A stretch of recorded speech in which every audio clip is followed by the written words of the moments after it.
С вами Марфирина Алексеева. Приветствую. За прошедший год совместно с акционерной компанией «Алроса» и государственным казенным учреждением Горохоран Республики Саха-Якутия проведена колоссальная работа по пополнению Государственного фонда драгоценных металлов и драгоценных камней республики. Впервые республика приобрела редчайшие образцы природного происхождения, фантазийных форм и разнообразных цветов алмазов. У нас в гостях Анна Гуляева, ведущий эксперт отдела по работе с ценностями Государственного фонда республики. Анна Владимировна, здравствуйте. Здравствуйте, Марфина. Какие критерии использовались при выборе природных алмазов для пополнения фонда, да? А также какие факторы учитывались специалистами? Марфина, как вы уже ранее сказали, что проведена колоссальная работа между ведущими экспертами «Алроса» и Государственного хранилища ценностей Республики Саха-Якутия. Изначально была поставлена цель и задача приобрести фантазийные формы и цветные, так как действительно у нас в республике, именно в Якутске, нет таких вот экспонатов в виде алмазов природных, чтобы люди посмотрели и ознакомились, что действительно такие бывают, и они имеют разное название, разные оттенки цветов, и воочию увидеть и ознакомиться, также и школьники и студенты могли бы увидеть и познакомиться. Поэтому первоначальная задача была перед главным экспертом ЕСО «Алроса» Демидовой Людмилой Александровной. Мы с ней тесно работали весь год прошлый, то есть это очень большая работа между Гохраном и, так как мы подведомственное учреждение Министерства финансов Республики, соответственно, большое количество согласований проходит.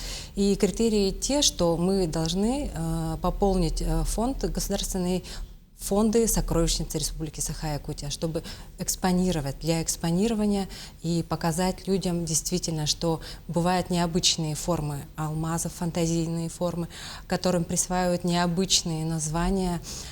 Ой, они просто великолепные. Также редчайшие, вы сами видели, Марфина, редчайшие цветовых оттенков кристаллы.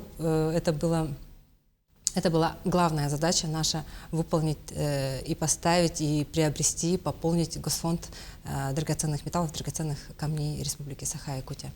Да, вот вы правы, действительно, там цвета такие редчайшие, получается, если я не ошибаюсь, где-то около 6 оттенков, да? Около 6 оттенков. И вот раз уж мы начали говорить, да, о формах, вот скажите о коллекции уникальных экземплярах, вот о их символическом значении вот, и, возможно, даже названиях, морфологических особенностей. Коллекцию пополнили разнообразные алмазы, кристаллы, такие как, например, сердце, сапог, уточка. Они действительно чистейшие, есть небольшие вкрапления и незначительные трещины, но при этом они создают визуализацию таких кристаллов и создают такой же объем. Например, вот мы недавно сделали фотографии специально вот сапога, уточки, и я показала своим детям. Дети сказали: мама, это настоящий алмаз? Я сказала: да, это действительно настоящий алмаз. А как это? Или люди не понимают, как бы и детки тоже не понимают, те, которые не связаны с геологией, с горным делом, они не понимают и не знают. И самая, опять же, повторюсь, главная задача — демонстрация и показать людям, что вот необычные формы, необычные названия. Вот, например, этот сапожек можно рассматривать, поставить. Вот вы видели, наверное, сапожек, помните, да? Его поставить с одной стороны, посмотреть, можно увидеть, как будто бы этот сапожек действительно женский, а с другой стороны мужской. Также уточка, она в объеме. Удивительная, просто уникальные кристаллы, которые мы приобрели. Они имеют разные формы. Сердечко тоже невероятной красоты и строения. Да, действительно. Но это, мне кажется, нужно увидеть, чтобы вот понять. Да, да, нужно увидеть, описать. чтобы понять. Да, верно. И вот декоративные образы, как вы сказали, двойняшки, юла, цветочек, амулет, уточка и непара. Почему вот подобные нестандартные формы становятся такими интересными объектами коллекции? Вот такие, как, например, непара, вы тоже держали этот кристалл в руках. Это действительно два сростка ювелирного качества кристалл и технического качества кристалл. Он необычный, и это действительно подобно какому-то волшебству. Как же он так мог миллиарды лет назад создаться природой, то есть и также выйти к нам уже на землю, да, потому что есть 3 способа добычи алмазов. Это, получается, поверхностный, трубкой и покатанные, это как вот алмазы Анабара, есть, такие называются покатанные алмазы Анабара, есть такие кристаллы. Там в основном вот действительно добываются цветные алмазы. Вот я помню, даже мы когда изучали алмазы на обучение, нам сказали, что принесли нам такой пакетик, да, и там действительно написано «Анабарские алмазы». И действительно разных оттенков бывает. Бывают насыщенные зеленые, насыщенные оранжевые, которые я впервые увидела.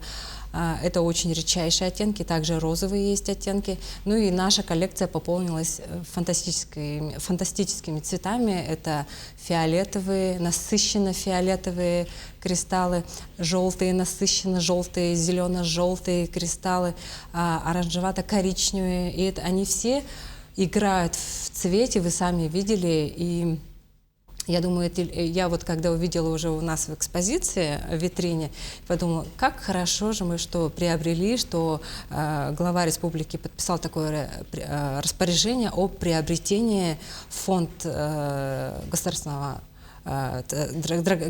фонда драгоценных металлов, драгоценных камней, пополнить фонд сокровищницы и приобрести данные экспонаты для того, чтобы гости и жители республики увидели и насладились цветом и формой, фантазийной формой, потому что действительно фантазийная форма это уникально, она нигде не повторится. Такой, как, например, алмаз сросшихся шестиугольников, символа Алроса.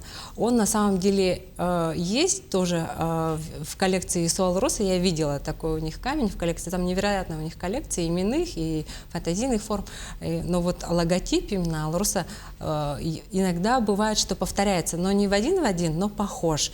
Такой же алмаз мы также приобрели для экспонирования, и чтобы экскурсоводы наши также могли рассказать, пополнить богатство и рассказать наследие, которое будет передаваться нашим детям, правнукам и так далее. Потому что все, что у нас хранится в фондах, это неприкосновенный запас и отчуждению не принадлежит. Да, это вот стоит отметить действительно. И вот почему была выделена особая группа мелких и средних алмазов, относящихся к вот ювелирным композициям, да, вот какие перспективы, возможно, дальнейшей демонстрации ожидаются?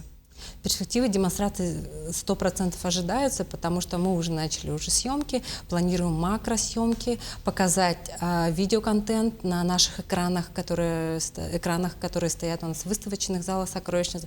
Также возможность просмотра макросъемки возможно на сайтах сокровищницы республики, а также с научной точки зрения мы бы хотели подойти, потому что до этого мы сотрудничали с научными сотрудниками Института геологии, таких как Павлушин Дмитрий Иванович. Он сказал, что действительно мне очень интересно узнать и изучить ваши приобретенные алмазы. Приглашайте что-нибудь придумать.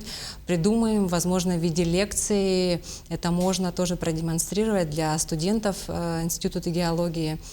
И он также работает с ИСУ Алроса, пишет статьи и сказал, все в разговоре можно осуществить и также экскурсии для малышей наших школьников, потому что действительно не знают, вот как на примере моего сына, он не знал и не думал, что действительно фантазийная форма может так преобразоваться и выйти к нам вот на стол, да, чтобы уже демонстрировать в витринах выставки. Он удивился очень, ему 10 лет, и я подумала, да, действительно, наверное, не он такой один, который удивленно будет смотреть и восхищаться красотой нашего региона, в частности, алмазы, природные алмазы, кристаллы разных фантазийных форм. Да, потому что многие привыкли считать, что они таких правильных форм, да, всегда обработанные, а там они, вот у вас на выставке, они, получается, помимо того, что фантазийных форм, они еще не тронуты, их не обрабатывали. Но все они верно, да. Один из таких вот кристаллов, могу сказать, правильная форма октаэдрическая, где внутри невооруженным глазом видно мушка, насекомое, как будто бы действительно она там застыла где-то в недрах Земли миллионы лет назад, миллиарды лет назад. На самом деле это не мушка, а небольшое вкрапление точечное графитовое и небольшие такие трещинки, которые изображают крылышки. Вот вы видели, наверное, да? И действительно, на самом деле, когда впервые видишь, ты думаешь, что там как-то застыла мушка где-то там под землей, либо же где-то на поверхности Земли, мы уже говорили, что добываются разные разными способами наши прекрасные кристаллы, природные алмазы. И вот, демонстрируя данные алмазы, уже задумываешься, как же природа играет с нашей фантазией, и мы даем разные им названия. То есть сортировщик, работая вот в цехе сортировки, соответственно, приходит 8 тысяч позиций кристаллов. То есть его нужно рассортировать, разобрать, то есть по отдельности, по цветам. То есть, опять же, критерии, какие же критерии это у нас идет: чистота, цвет, размер и огранка. Соответственно, это все делится и огранщику, то есть сортировщику нужно все это отобрать, найти фантазийные формы, потом же все вместе дать какое-то название. То есть те названия, которые дали нам ведущие эксперты из Алроса, они такие идут у нас. То есть мы не будем менять, соответственно, потому что действительно воображение человека сразу же идет в цель. Вот та же самая мушка, сердце, сапог, затмение, тоже прекрасный алмаз, который чарует своим очарованием. Вы тоже видели его, он октаэдрической формы, внутри которой есть включение графитовое, круглое, и действительно похоже на затмение, и просто завораживает своим фантастическим изображением внутри. И вот очень интересно узнать о ваших дальнейших планах пополнения. Также планируется ли? Да, действительно, в этом году также планируется работа по пополнению фондов сокровищницы. Мы уже начали работать с главным экспертом Демидовой Людмилой Александровной. Документы, опять же, все проходит тщательную проверку, отбора поэтапно, каждый квартал. Согласовываем также с Министерством финансов Республики Саха-Якутия, нашими экспертами и также экспертами из Алроса перед тем, как приобрести тот или иной алмаз. И вот мы уже начали немножко, вы упомянули, что, возможно, будут какие-то экскурсии, вот чуть-чуть поподробнее немножко, да, для школьников, для студентов, возможно, какие-то научные при этом тоже. Вот, да, вот как я уже повторилась, научный сотрудник, да, институт геологии, мы уже переговорили с ним, и он согласился провести лекции для своих студентов. Также он хочет отдельно изучить и написать какую-нибудь статью о наших фантазийных кристаллах, которые мы приобрели. Также и для школьников, конечно же, мы проведем экскурсии специально.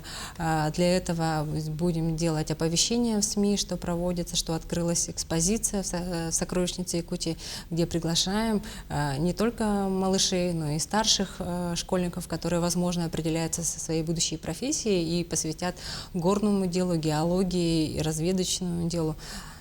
Действительно, возможно так, да, потому что дети, школьники сейчас очень умелые, шустрые, и им это все интересно. И в заключение, известно ли, в какое время жители и гости столицы смогут увидеть эту уникальную коллекцию? Вы к нам приходили, Марфа Ирина, неделю назад. Вы сказали, через месяц, соответственно, через 3 недели уже экспозиция у нас откроется. И, конечно же, будем работать, как обширно показать гостям и жителям республики каждый кристалл, который мы приобрели в фантазийной форме, а также цветовую гамму, ну и, конечно же, доступность